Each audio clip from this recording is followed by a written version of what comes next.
you doing? Carlos Ramirez, owner of NVSAUDIO in Roselle, New Jersey. Today we're going to be talking about the Rockford 6x9 lid kit. This is a really nice kit, high quality kit. We sell a lot of them at the shop. And we have this 14 and up Street Glide. As you can see, the saddlebag lids are solid, does not come with speakers from the factory. The Rockford lid kit, in my opinion, is the most... I feel that the Rockford lid kit is the most cost-effective way to add speakers to the back of the bike that didn't come with speakers from factory. The kit is weatherproof, water resistant. The fit and finish is really, really nice. And what makes it so cost-effective is if you order new lids, you have to go out and get them painted. Painting lids is hundreds of dollars. It's really hard for these paint shops to match these Harley colors. If you get black, it's pretty easy, but if you get a color like this burnt orange or the red or the twisted cherry, very difficult to match because of the multi-stage paint. So with this lid kit, there's no painting required as long as you do the cutting properly. Everybody thinks it's simple. It is if you've done a few, but it's really, really easy to make a mistake. The fit and finish is so nice that you have less than a 1/4 inch of room to make an error. If you go a 1/4 inch too far in, the lid doesn't fit. If you go 1/8 of an inch too far out, you could actually see the cut on the outside and the grill does not cover it, and then you'll have to send it in for paint and body work. So I'm gonna go ahead and show you how we do it. You wanna go ahead and mask everything off first to protect the paint of the bike. Obviously make sure there's nothing in the bag. And something you wanna be very careful with, this cable. Once you start cutting, you wanna open the bag lid and make sure you came nowhere near this cable. If you hit this cable, you're gonna have to replace this whole interlock assembly and the bag won't lock anymore. I've seen customers try to do their own install and they cut into the cable and the cable doesn't work anymore. So we have to go to the dealer and order a new cable assembly. So if you take your time and you're willing to try this yourself, it is definitely a do-it-yourself project. If not, take it to a shop that you trust.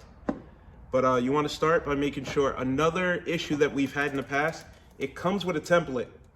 Some customers swap these latches out for aftermarket latches and they fit tighter than the factory.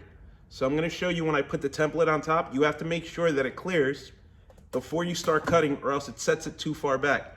So when you lay the template down, you want to make sure that it's on the lip of the bag. I'm going to show you in 1 second. Okay, this is a template kit. Rockford did a really, really, really nice job with this kit. So what you do is you drill holes right here, all the way around. That keeps you from having to twist the blade on the air saw, the jigsaw, whatever you're using. And then you cut straight through. You put the blade in between the lines, and they want you to stay dead in the middle. Don't hit either side of the template. If you hit this side of the template, the grill's not gonna fit. If you hit this side of the template, you're gonna cut the hole too big, and the lid cover is not gonna cover the cut that you just made. So very important, make sure this latch is all the way down. Super important. This cutout in the kit is made for the latch to be down. So if you have aftermarket latches, make sure. So what we've had to do is customers come in with latches that actually touch the body of the bag. So what we've had to do is notch this part out to completely clear the latch. So you'll know the lid is on there right if this front lip right here goes all the way down. So this very front part, it's very easy to do it wrong. So, because if you could sit it down here, but you notice there's a gap down here. That is wrong. This has to be all the way down, touching right here. So once this is touching, rock it back and forth. You should have a nice snug fit here at the latch and a nice snug fit here. So you want to go ahead and tape your template down.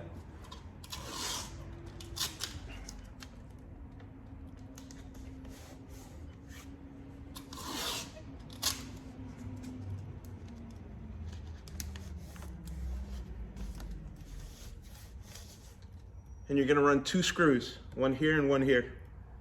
The reason these screws are important, once you cut through, the tape is gonna hold your template in place. Once you cut through and you get to the end, this will start to shift. This will make sure that your template doesn't move and mess up your cut.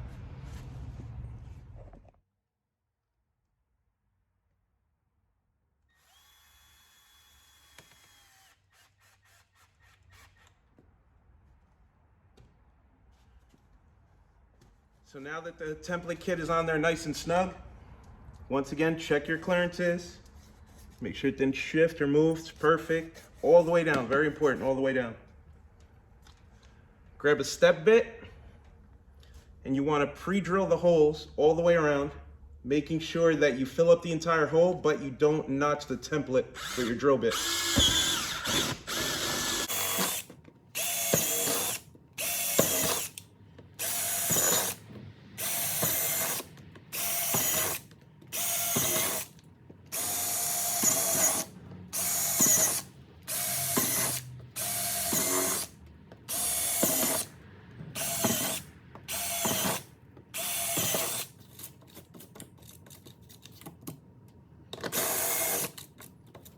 Beautiful, all the way around. So now we're at the point where you gotta cut. We used to use our snap-on air saw. So you wanna use an aggressive wood blade, because if you use a metal blade, what happens is the air saw moves so fast as you're cutting, the plastic starts to fuse itself back together. So after you've made the cut all the way around, a lot of times you have to go back and recut it. So we recently got the Milwaukee M12 jigsaw. This works a lot better. This cuts so fast that the plastic fuses itself back together. This unit has a lot more torque, so it takes more material away, so the plastic isn't close enough to fuse itself back together. And this is so much heavier of a tool that it cuts through no problem. This you have to apply a lot more pressure. So you can use this. I recommend this. So as you're cutting, you want to stay closer to the inside part than the outside part of the template. Because on the inside part, if you don't cut enough material away, you can go back and sand it smooth until the grill fits perfect. If you cut too far to the outside and hit the template, that's letting you know that your grill is not going to cover your cut.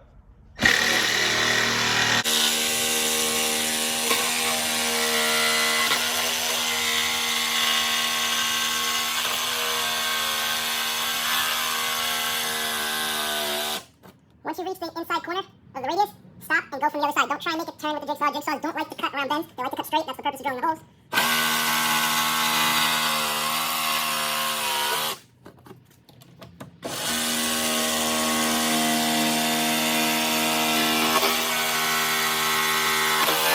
See how nice and smoothly the jigsaw's cutting? They're going to hook up the air saw and show you how much different it is cutting with the air saw.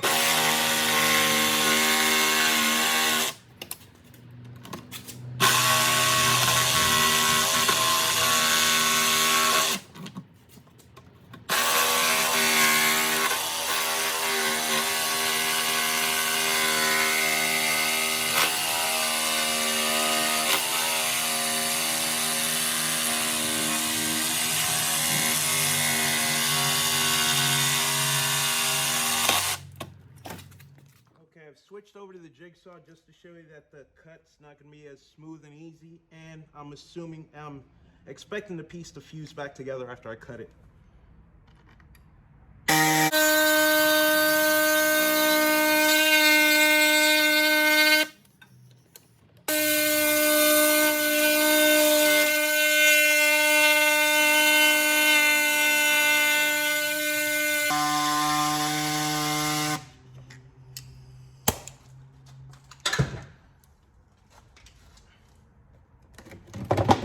Okay, it didn't fuse back together, but I'm sure you noticed that went a lot smoother using the M12 jigsaw. Let's see if we did it right. That's what it looks like after it falls out.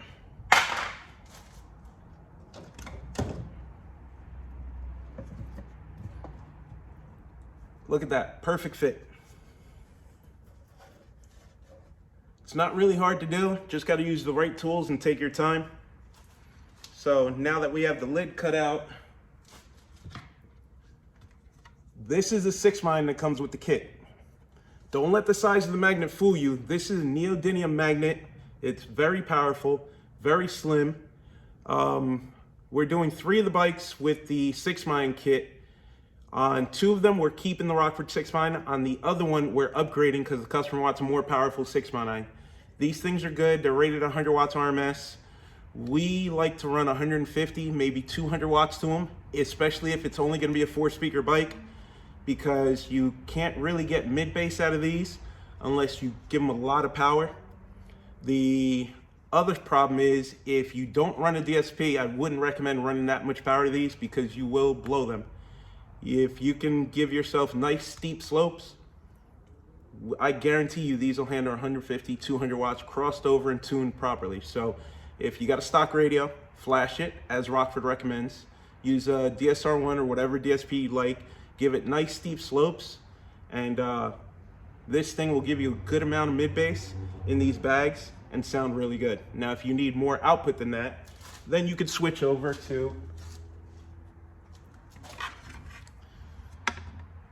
the Hertz Malay Pro 6x9. The Ground Zero 7x10 is another one that we use all the time, or the MMATs 690s, CXs. Those are the 3 6x9s that we use when we don't use the Rockford 6x9s. They hold up really well. It wouldn't be fair to compare this to this. Obviously, this can give you more output, and I'll show you what it looks like once it's installed. I'm going to show you the fit and finish of the Rockford kit completely done. Then I'm going to show you the fit and finish of the Rockford kit with one of the other 6x9s installed in the kit. What's nice about the Rockford kit is they did a great job designing it. So once it's in there, the magnet of the speaker does not come lower than the lid. So you can peg this bag to the top with all your stuff and still close the lid. Once you do one of the other 6x9s, it does take away from your bag space because 6x9 is obviously larger, so it's going to sit down about 2 inches lower than the Rockford 6x9 would. And you also have to remember, these are not weatherproof. The Rockford is. Okay, we have the lid cut. Since we were conservative, we left a little bit of a lip, so the grill won't snap in completely like it did on the other side. So if you notice, the grill's fighting us going in, which is good. You don't want to cut too much, so if you cut too little, that's fine. So now we just got to grind down this a little bit. We're going to use our snap-on grinder and just take a little bit off.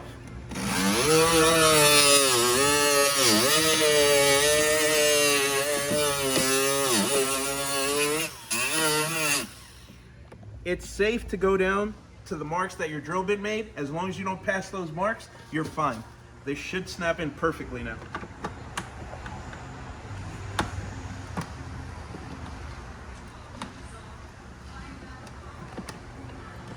There we go. Snug fit, tight all the way around. All right, we got it all trimmed out and flush. If you notice, the edge is perfect. It's nice and tight. You don't see any of the cut lines. So when you do it right, the grill fits nice and snug. See, it doesn't rock around, and the edge is perfect. Now we go ahead and screw it together. All right, while Leo finishes up on that side, I'll show you this side. As you can see, perfect seal. This one has the Rockford kit in it, sealed all the way around. Can't see any light through there.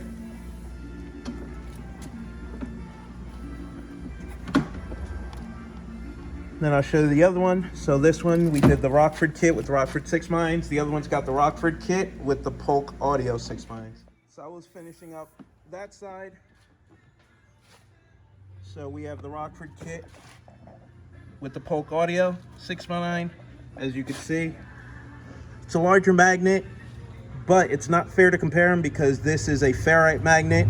It's still a lot more powerful than the Rockford, but don't let the magnet size confuse you. That's a ferrite magnet, that's why it's gonna be larger, but it is more powerful than the Rockford 6x9. But as you can see, even in the Rockford kit, we still have a nice seal all the way around, and the lid kit fits flush.